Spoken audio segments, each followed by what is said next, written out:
Hey everyone, welcome to my YouTube channel once again बच्चों. My name is Adish खंकार and आज हम लोग continue करने वाले हैं सिमिलैरिटी जो कि आपके ज्योमेट्री टेक्स्ट बुक का सबसे पहला चैप्टर है. ये सेशन एसएससी क्लास 10th वालों के लिए है, महाराष्ट्र बोर्ड वालों के लिए सबसे पहला चैप्टर है सिमिलैरिटी एंड ये हमारा आज का सेकंड वीडियो होने वाला है. सबसे पहला वीडियो जो हम लोग ने लिया है, अगर आप लोगों ने वो नहीं देखा है तो प्लीज जाकर देख लेना. उसका लिंक मैंने डिस्क्रिप्शन बॉक्स में डाल दिया है और यहाँ पे सजेस्टेड वीडियोस में भी आ जाएगा, जहां पे हम लोग ने सीखा है what are the properties of areas of triangles. जो भी एरिया आपके दो ट्रायंगल लोगे, आप दो ट्रायंगल का एरिया लोगे तो उसका रेशियो लोगे तो क्या क्या प्रॉपर्टी आती है, इसके ऊपर मैंने पूरा डिटेल बताया है, चारों प्रॉपर्टीज बता दिए.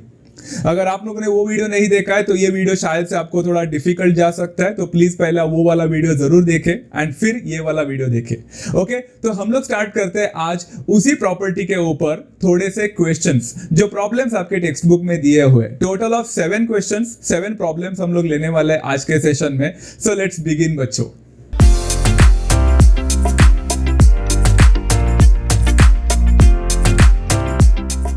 ओके, सबसे पहला जो प्रॉब्लम जो मैं लेने वाला वो है प्रैक्टिस सेट 1.1 का क्वेश्चन नंबर 1 है बच्चों, and that is base of a triangle is 9 and height is 5. Base of another triangle is 10 and height is 6. Find the ratio of the areas of this triangles. बच्चों ये question बहुत ही simple है, आपको तुरंत समझ में आ जाएगा. चलो लेट्स ट्राई टू रिकलेक्ट यहाँ पे क्या क्या दिया है बच्चों सॉल्यूशन में. Base of a triangle is 9 and the height is 5. मतलब पहला ट्रायंगल दिया है तो हम लोग ने यहाँ पे पहले ट्रायंगल का कुछ यहाँ पे डिनोट किए, जैसे let the base, height and the area of the first triangle be B1, H1 and A1 respectively. Simple है, पहला ट्रायंगल का मैंने कर दिया है. वैसे वहां पे दिया है बच्चों बेस ऑफ अनदर ट्रायंगल, मतलब दूसरा ट्रायंगल की जिक्र भी किया है यहाँ पे, उसको ट्रायंगल नंबर 2 बोलते हैं. तो यहाँ पे होगा let the base, height and the area of the second triangle be B2, H2 and A2 respectively. मतलब दोनों ट्रायंगल का यहाँ पे बेस, हाइट और एरिया को हमने अज्यूम कर दिया B1, H1, A1 और B2, H2, A2 रेस्पेक्टिवली से. सिंपल था बच्चों, यहां तक समझ में आ गया. ओके, अभी गिवन क्या है बच्चों, base of a triangle is 9 and height is 5. मतलब पहले ट्रायंगल का बेस एंड हाइट देके रखा है, and base of another triangle is 10 and height is 6. तो दूसरे ट्रायंगल का बेस एंड हाइट भी देके रखा है. तो मैंने लिख लिया B1 यहाँ पे 9 दिया है, H1 यहाँ पे 5 दिया है, B2 यहाँ पे 10 है एंड H2 यहाँ पे 6 है. All the things are written and मैंने यहाँ पे लिख दिया this is given in the question itself. बहुत सिंपल. ओके, बाद में इन्होंने पूछा क्या है बच्चों, find the ratio of the areas of this triangles. मतलब ये दोनों ट्रायंगल का एरिया का रेशियो निकालने बोला. बच्चों फर्स्ट वाले वीडियो में हमने क्या पढ़ाई किया था, the ratio of the areas of the two triangles that is A1 upon A2 always is equal to the ratio of the product of their bases and corresponding height. Simple था बच्चा, मतलब B1 multiplied by H1 divided by B2 multiplied by H2. ऐसे करके हमने पहला property सीखा था बच्चों. याद आ रहा है सब लोगों?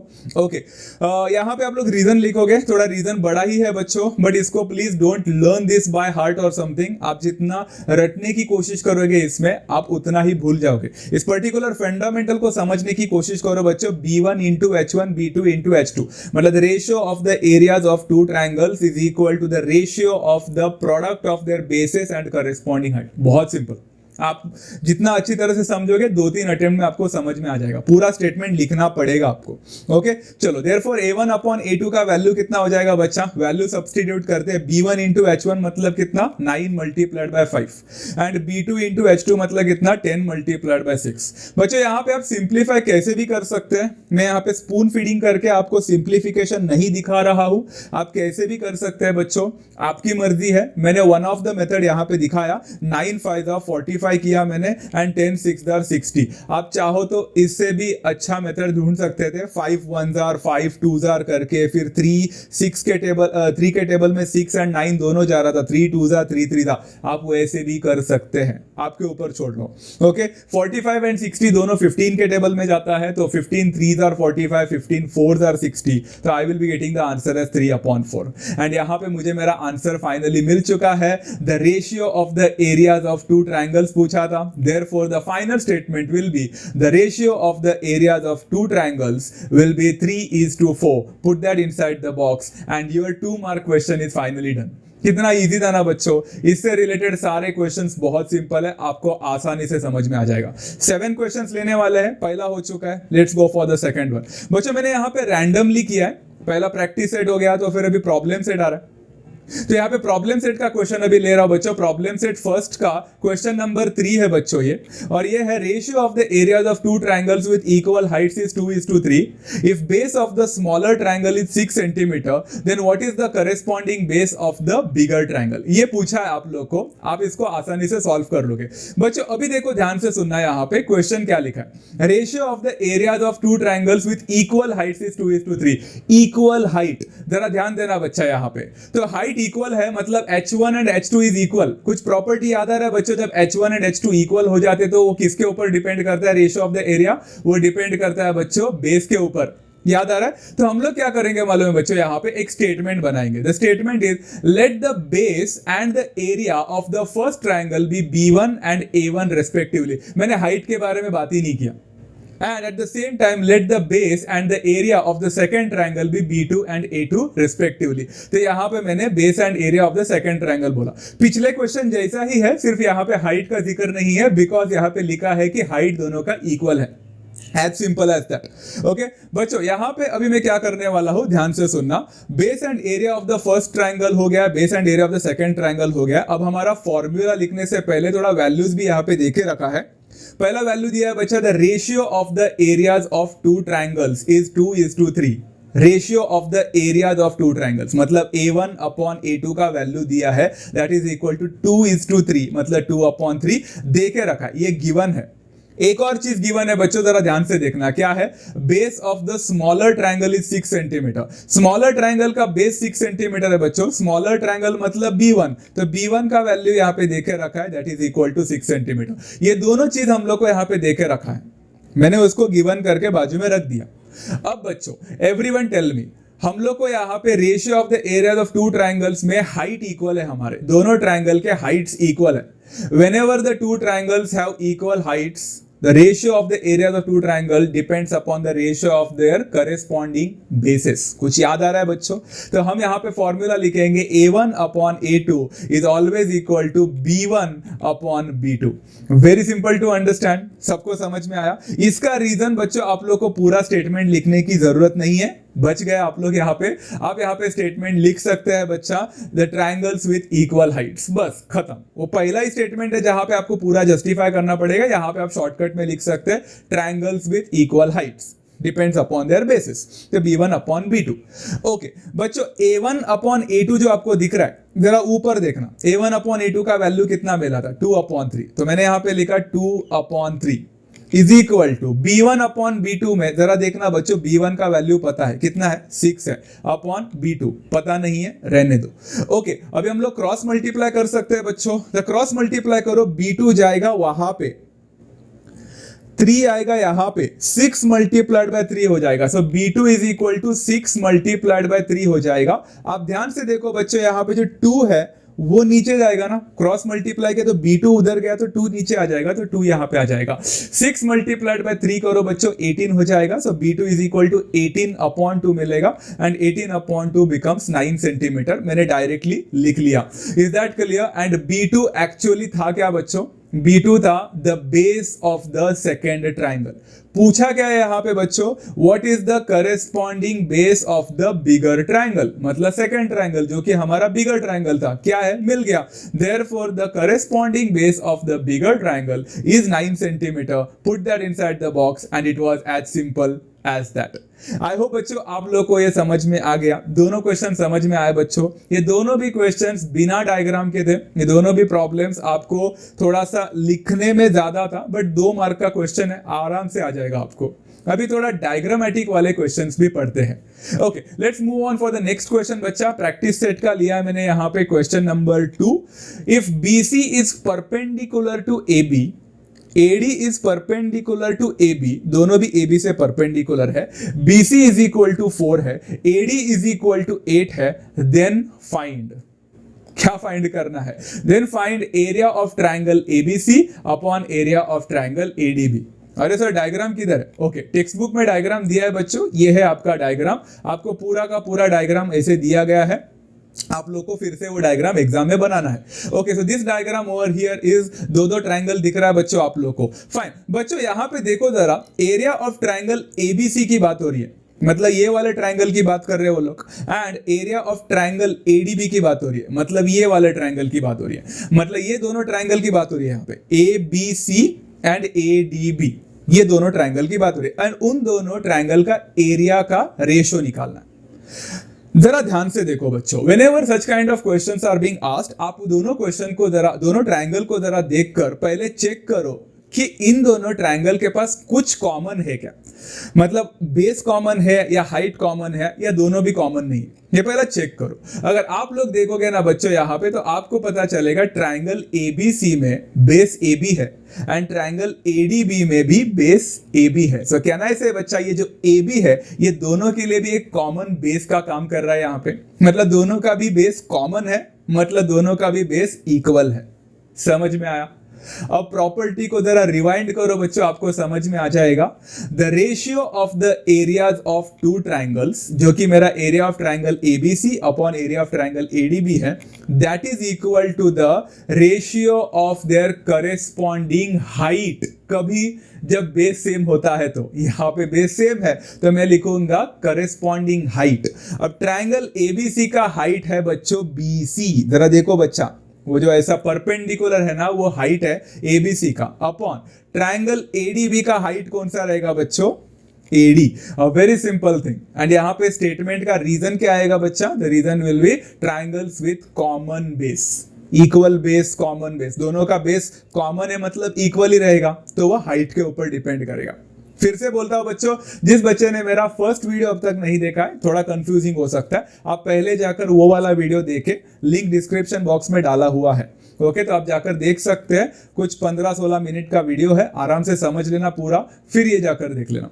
ओके, चलो, तो area of triangle ABC upon area of triangle ADB will be equal to BC upon AD. BC का वैल्यू देखो बच्चों, गिवन में है 4 है, एंड एडी का वैल्यू 8 है, तो 4 अपॉन 8 हो जाएगा। सबको पता है 4 अपॉन 8 कितना होता है? 4 1 जार 4, 4 2 जार। So area of triangle ABC upon area of triangle ADB is equal to 1 upon 2 हो जाएगा, एंड ये आपका फाइनल आंसर है जो आपने बॉक्स में डाल दिया, एंड आपको 1 मार्क मिल भी गए। तो डोंट यू थिंक बच्चा, ये क्वेश्चन तो कंपैरेटिवली पिछले 2 क्वेश्चन से ज्यादा इजी था वैसे देखने जाएगा तो ये बहुत ही इजी क्वेश्चन था बच्चा। आपको सिर्फ 2 ट्रायंगल को देखना है, जो ट्रायंगल उन्होंने आपसे पूछा है, एंड उसका डिजायर्ड जो चीजें हम लोग को गिवन है वो देखकर उसमें क्या कॉमन है वो निकाल के प्रॉपर्टी का इस्तेमाल करना है, बस उतना ही करना है और कुछ नहीं करना है।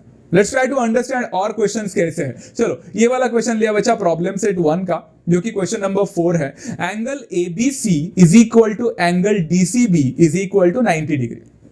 डायग्राम अब तक आया नहीं है इसलिए थोड़ा कंफ्यूजन रहेगा। AB इज इक्वल टू 6 है, DC इज इक्वल टू 8 है, एंड फाइंड करने बोला है area of triangle ABC upon area of triangle DCB। दिखने को तो ये क्वेश्चन पिछले क्वेश्चन जैसे ही लग रहा है ना, थोड़ा बहुत कॉमन सेम लग रहा होगा, राइट? थोड़ा डायग्राम देखते हैं। ओके, डायग्राम थोड़ा अलग है बट डिफिकल्ट नहीं है बच्चों। सबसे पहले देखो यहाँ पे कौन से 2 ट्रायंगल की बात हो रही है। ट्रायंगल एबीसी की बात हो रही है, मैंने हाईलाइट करके दिखाया बच्चों, ये रहा मेरा triangle ABC, and triangle DCB की बात हो रही है, ये देखो मेरा दूसरा ट्रायंगल डीसीबी है। हाँ बच्चों, वो एसीबी थोड़ा सा अभी छुप गया है, येलो कलर से छुप गया वो ब्लू कलर वाला, बट आई होप आपको समझा है। एबीसी की बात हो रही है एंड डीसीबी की बात हो रही है। अब ये 2 ट्रायंगल को जरा ध्यान से देखो, अब तक तो आप लोग को समझ में आया ही होगा बच्चा कि ये दोनों ट्रायंगल में क्या कॉमन है।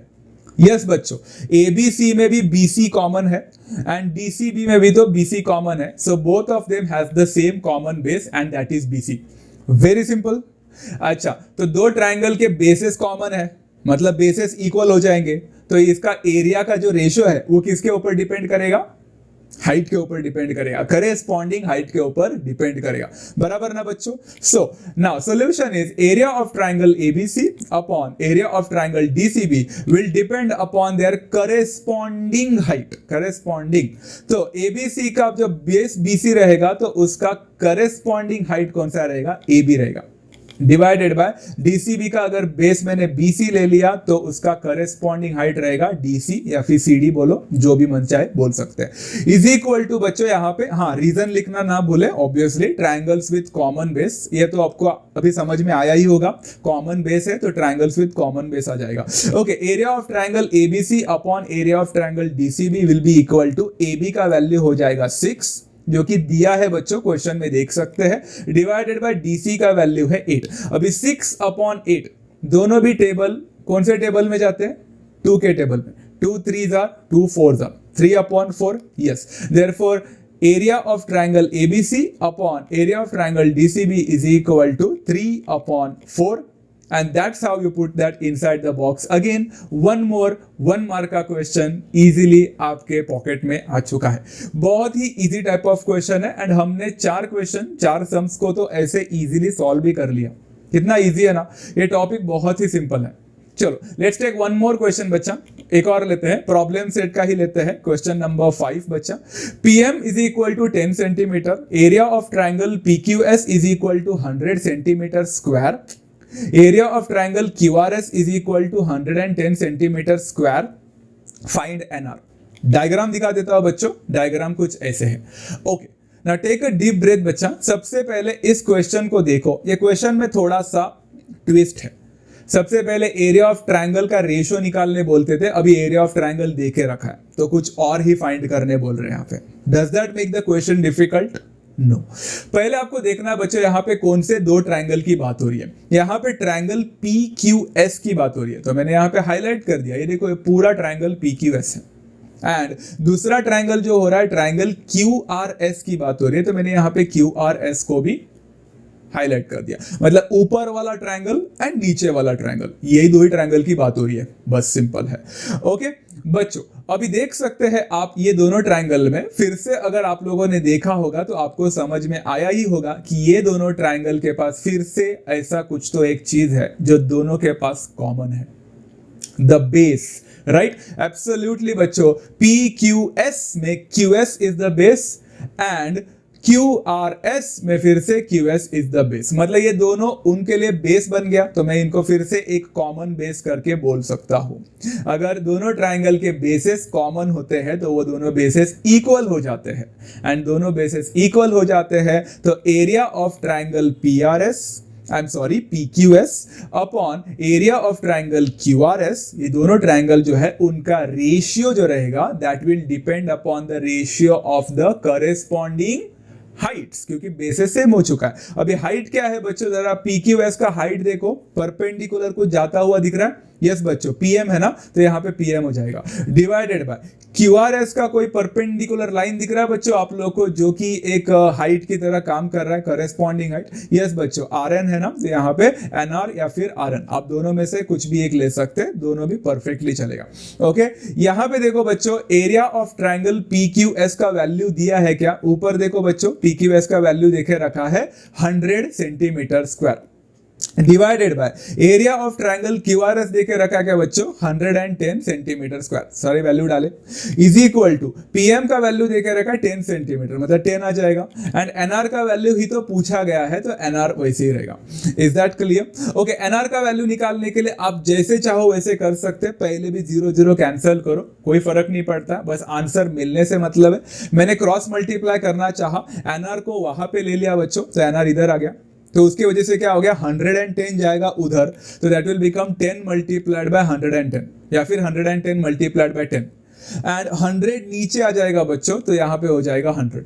वेरी सिंपल टू अंडरस्टैंड बच्चों। अभी 0 0 को कैंसिल करो हर जगह पे, ऊपर एक 0, यहाँ से 110 का एक 0 जाएगा, नीचे और एक 0 है, वो 10 को 0 को कैंसिल करेगा, आपके पास सिर्फ बचेगा 11। जरा ट्राई करके देख सकते हो। सो NR का वैल्यू मिलेगा बच्चों 11।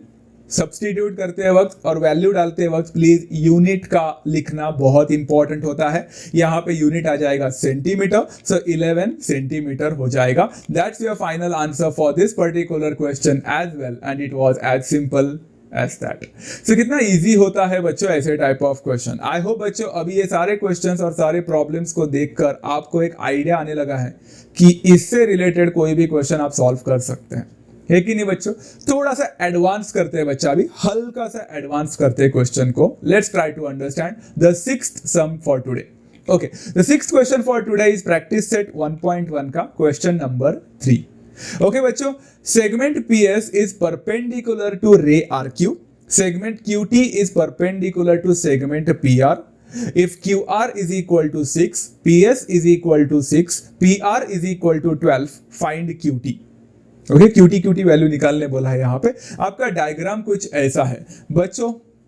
ये क्वेश्चन इस पर्टिकुलर टॉपिक में हर बच्चे के लिए हल्का सा डाउटफुल हो जाता है, तो इसीलिए बच्चों जरा ध्यान से सुनना. ये एक ही क्वेश्चन है जो हल्का सा थोड़ा सा बाकी कंपैरिजन में देखने जाएंगे तो थोड़ा सा एडवांस्ड है. ओके, देखो बच्चों अभी क्या करना है, मैं आपको थोड़ा अप्रोच बताता हूं. Segment PS is perpendicular to ray R Q, segment QT is perpendicular to segment PR. QR का वैल्यू देके रखा है एंड यहाँ पे पीएस का वैल्यू देके रखा है, फिर पीआर का वैल्यू देके रखा है एंड हमें फाइंड करने बोला है क्यूटी. अगर आप देखोगे ना बच्चों ध्यान से, जो वैल्यूज देके रखे हैं मोस्टली तो, एंड क्यूटी जो वैल्यू दिया है वो बच्चा क्यूटी अगर आप देखोगे ध्यान से तो एक तरह का हाइट का काम कर रहा है. तो बेसिकली ना हम लोग यहाँ पे एक ट्राइंगल को कंसीडर करने वाले हैं एंड वो ट्राइंगल है PQR. अब PQR को मैंने कंसीडर क्यों किया ये आपको 2 मिनट में समझ में आ ही जाएगा, बट जरा ध्यान से सुनना. Okay, triangle PQR.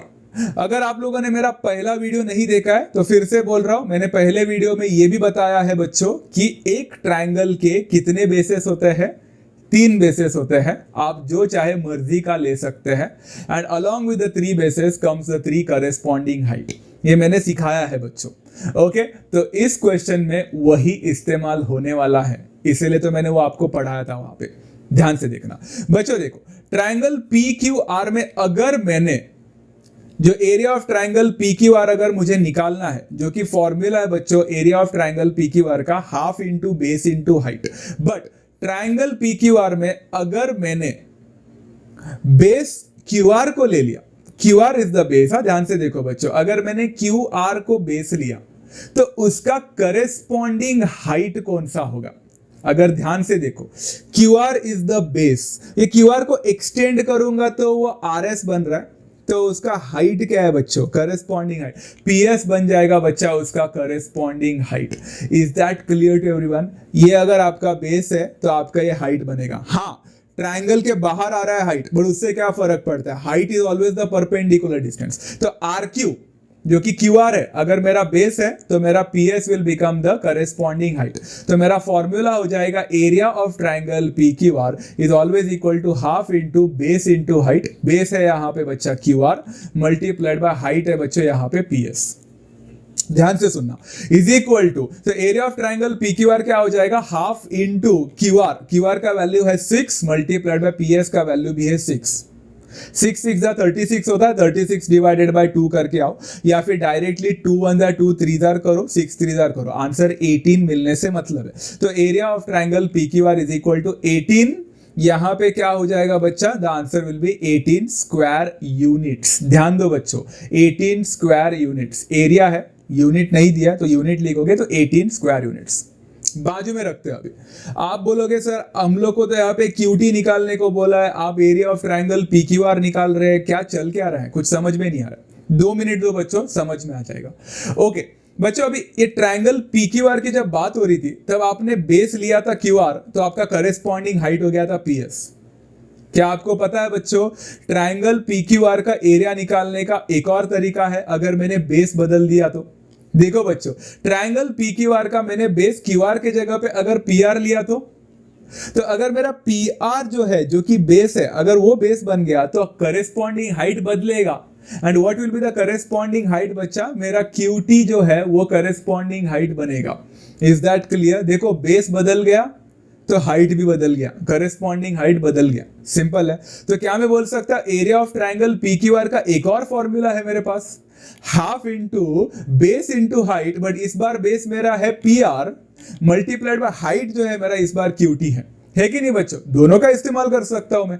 यस, इस बार देखो बच्चों एरिया ऑफ ट्राइंगल PQR का वैल्यू मिल चुका है. जरा ऊपर देखो 18 मिला है बच्चों. सो एरिया ऑफ ट्राइंगल PQR के जगह पे 18 लिखा. अब पता चला बच्चों एरिया ऑफ ट्राइंगल PQR क्यों निकाला था. यहाँ पे सब्स्टिट्यूट करने के लिए निकाला था। 18 is equal to half multiplied by PR, PR का वैल्यू देके रखा है 12, डायग्राम को देखना, multiplied by QT, the only thing that remaining is QT, हम लोग अभी QT निकाल सकते हैं, मतलब हमारा अप्रोच परफेक्ट हो गया।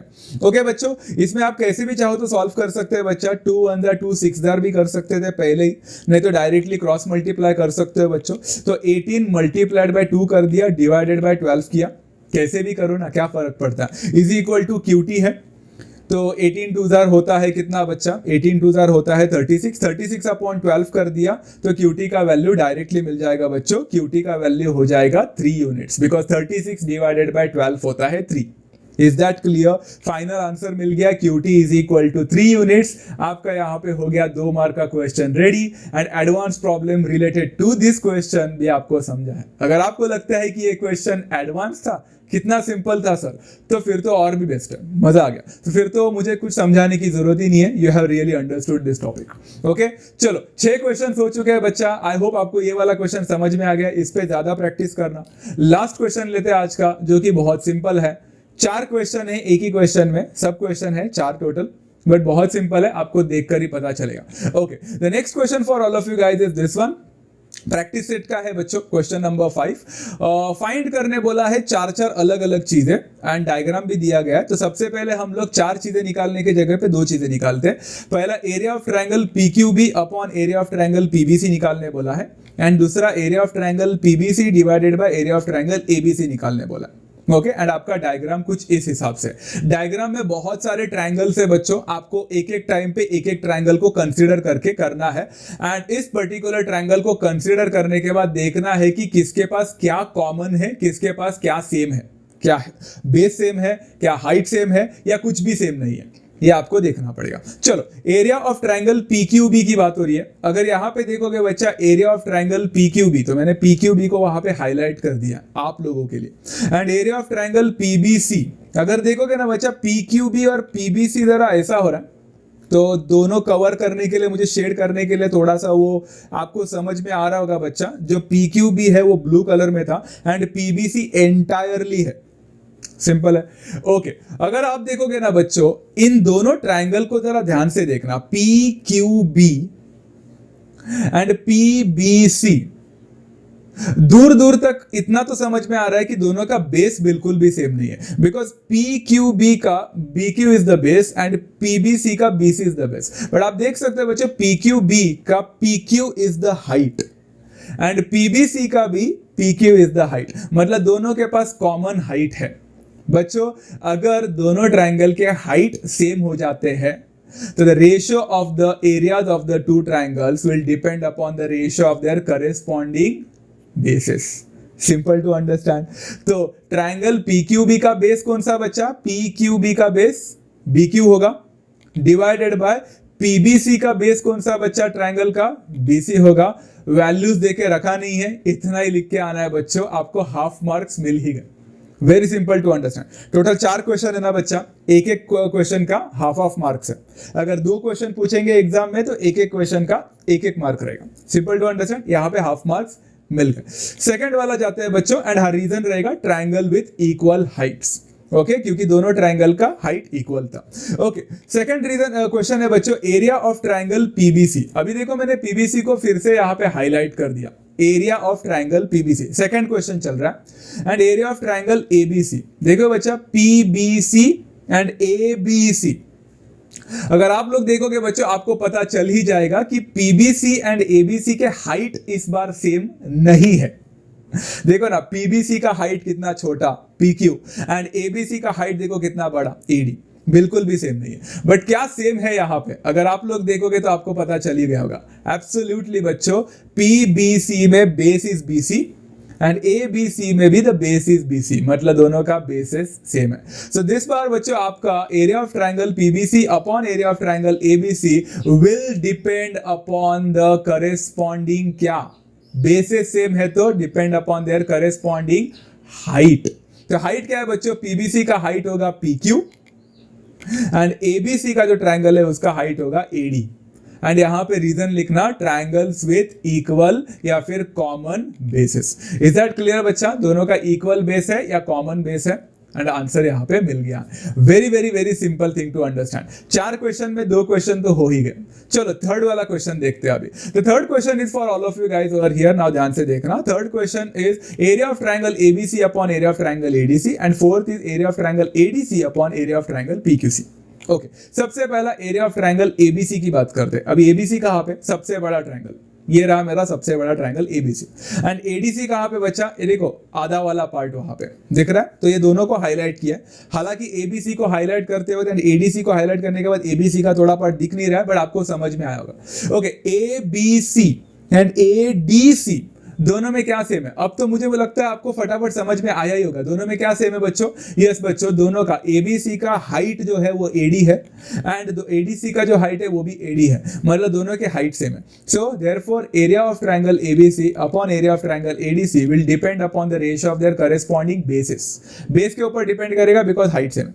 एबीसी का बेस कौन सा बच्चा? एबीसी का बेस है बीसी एंड एडीसी का बेस कौन सा है बच्चा? एडीसी का बेस है डीसी या फिर सीडी भी बोल सकते हैं, कुछ भी। तो यहाँ पे रीजन लिखना बच्चा, क्या सेम था बच्चा? ट्रायंगल विद इक्वल हाइट था, तो यहाँ पे लिख लेना triangle with equal heights reason. Very simple, और एक हाफ मार्क्स मिल गया। चलो लास्ट क्वेश्चन लेते हैं बच्चा हमारे यहाँ पे। एरिया ऑफ ट्रायंगल एडीसी की बात हो रही है, तो area of triangle ADC and area of triangle PQC की बात हो रही है। मैंने पीक्यूसी को पहला हाईलाइट किया यहाँ पे, देखो बच्चों डिनोमिनेटर में पीक्यूसी भी था ना, तो मैंने पीक्यूसी को हाईलाइट कर दिया एंड एडीसी भी ले लिया बच्चों, ये देखो एडीसी को भी यहाँ पे हाईलाइट कर दिया।